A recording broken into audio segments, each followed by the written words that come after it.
After I got the hair transplant, I can't remember lah, but I think a few days later I had a job interview. So I had to wear the bandage. Did a job interview? Correct. Okay, so you just did. Yes, correct. Like, So hi, I just. when I was there, obviously I'm not gonna tell them I got a hair transplant lah. So I told them, oh, I fell. This is Hair Talks on the Street. I'm Andrea and I'm from Terra Medical Clinic. And this month is Hair Loss Awareness Month. And for that, we wanted to bring an important conversation into the table. To help us do that, we've brought a patient with us who's also experienced his own hair restoration journey. Hello. This patient has also done his hair transplant at Terra Medical Clinic. So, Marcus, can we go back to way before your hair transplant? Like when you were maybe first realizing that you were experiencing hair loss, like did you make any extra effort to cover the hair loss? And how did it feel back then? Oh, actually for me it was like quite traumatic actually, because like growing up I had really thick hair and like I never noticed any form of like thinning or whatsoever. I always had really healthy hair.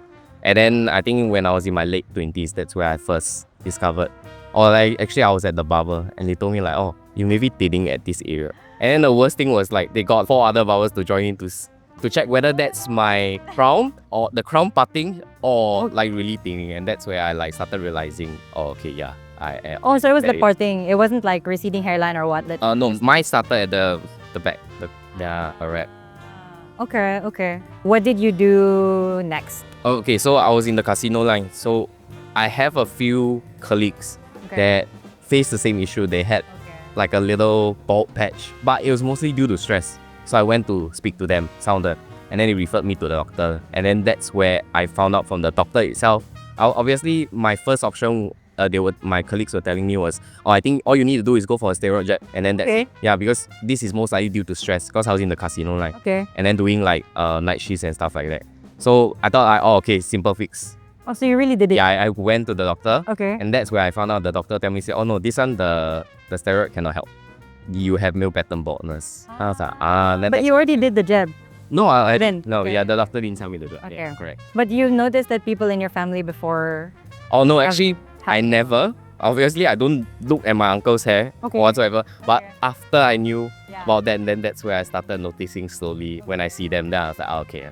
Okay, did you like spiral into that rabbit hole where you're like, okay, what's male pattern baldness? Yes, correct. Went online, searched everything, and then like that's where I started to slowly accept it lah. Yeah. Okay, so at what point did you realize like, okay, I need a hair transplant?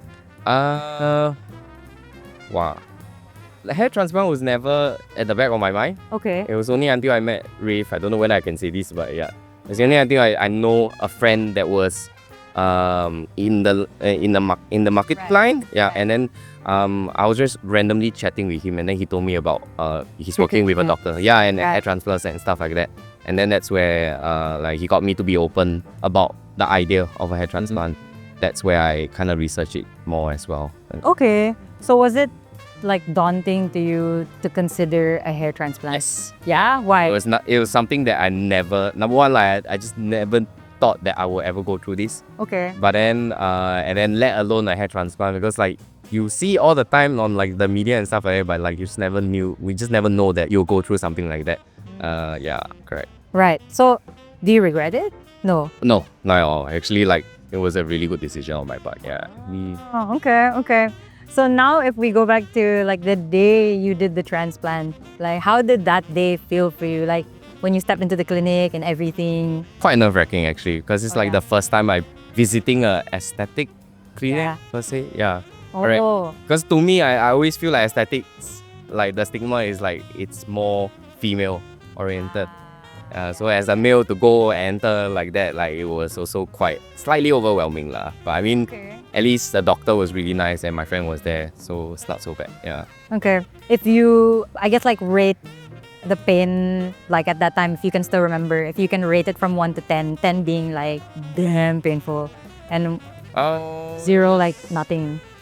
I would say like 0.3, cause like the only painful part was the injection for the numbing. Right. Yeah, fair. And that's about okay. it. Yeah, then after that, that looks painful. Yeah. Okay. Yeah. Okay, so in the healing journey, what do you think was like the most challenging part, or maybe like throughout from the whole like researching about hair transplant to actually going to the clinic and getting it done to treating it at home or taking care of it at home, what was the most challenging part?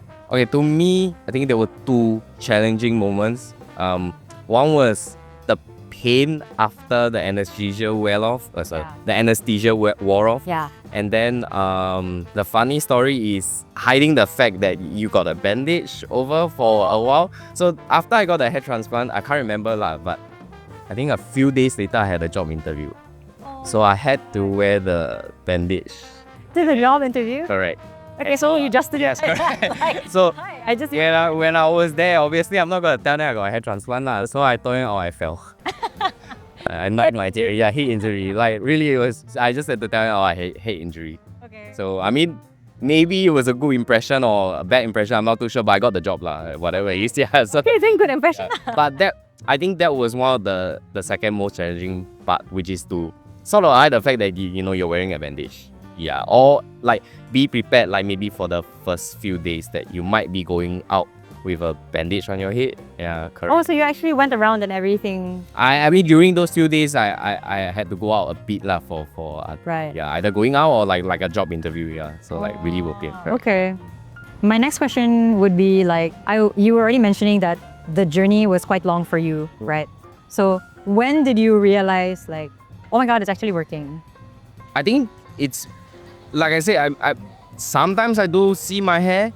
Okay. But obviously the little stuff you don't notice, but I think it's more or less when you visit the doctor on like the monthly visits. And that's where he show you through the scope. Picture. And then the before and after, and then you go like you're actually trusting the process, like, oh, it's getting there.